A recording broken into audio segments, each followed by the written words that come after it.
தமிழ்நாட்டிலிருந்து மாநிலங்களவை உறுப்பினராக காங்கிரஸ் கட்சியின் பிரவீன் சக்கரவர்த்தி தேர்வு செய்யப்பட வாய்ப்புள்ளதாக கூறப்படும் நிலையில் அது சாத்தியமானது எப்படி என்பது குறித்து விவரிக்கிறது இந்த செய்தி தொகுப்பு.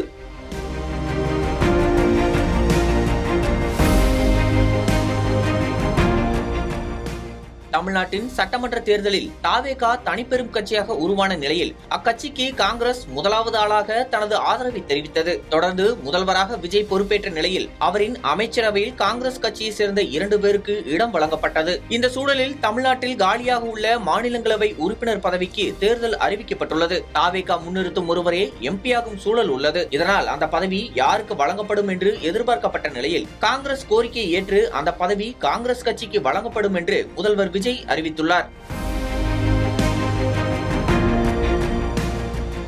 இதனிடையே காங்கிரஸ் கட்சியில் அந்த எம்பி பதவி யாருக்கு வழங்கப்படும் என்ற கேள்வி எழுந்துள்ளது. காங்கிரசின் மூத்த தலைவர்கள் இந்த பதவிக்கு வரிசையில் நின்றாலும் ராகுல் காந்திக்கு நெருக்கமானவரும் விஜய் நண்பருமான பிரவீன் சக்கரவர்த்திக்கு அந்த பதவி வழங்க வாய்ப்புள்ளதாக செய்திகள் வெளியாகியுள்ளன. சென்னை அண்ணா பல்கலைக்கழகத்தில் பொறியியல் படிப்பை முடித்த பிரவீன் சக்கரவர்த்தி பின்னர் அமெரிக்காவின் புகழ்பெற்ற வார்டன் வணிக பள்ளியில் MBA பட்டம் பெற்றார். இவர் அரசியலுக்கு வருவதற்கு முன்பாக புகழ்பெற்ற முதலீட்டு வங்கியாளராக சர்வதேச அளவில் பல்வேறு நிறுவனங்களில் பணிபுரிந்துள்ளார். தற்போது அகில இந்திய காங்கிரஸ் தரவு பிரிவு தலைவராக உள்ள பிரவீன் சக்கரவர்த்தி ராகுல் காந்தியின் நம்பிக்கைக்குரிய ஆலோசகர்களில் ஒருவராக பார்க்கப்படுகிறார். ராகுல் காந்தியின் நாடாளுமன்ற உரைகள், பொருளாதார கொள்கைகள் மற்றும் முக்கிய அரசியல் பிரச்சாரங்களுக்கு தேவையான துல்லியமான புள்ளி விவர தரவுகளை இவருடைய குழுவே தயாரித்து வழங்குகிறது. வாக்கு திருட்டு குறித்து ராகுல் காந்தி முன்னெடுத்த தீவிர பிரச்சாரத்திலும் இவருக்கு முக்கிய பங்கு இருப்பதாக கூறப்படுகிறது. தமிழ்நாடு சட்டமன்ற தேர்தலுக்கு முன்பிருந்தே காங்கிரஸ் தாவேகாவுடன் கூட்டணி வைக்க வேண்டும் என்று ஆரம்பத்திலிருந்தே குரல் கொடுத்தவர்களில் பிரவீன் சக்கரவர்த்தி மிக முக்கியமானவர். தேர்தலுக்கு முன்னரே இவர் விஜயை நேரில் சந்தித்து பேசியதிலிருந்து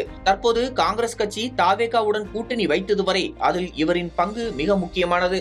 அது மட்டுமல்லாமல் முதலமைச்சர் விஜயின் நண்பராகவும் இருக்கிறார். இதன் காரணமாகவே இந்த மாநிலங்களவை MP பதவி இவருக்கு வழங்க அதிக வாய்ப்புள்ளதாக பார்க்கப்படுகிறது.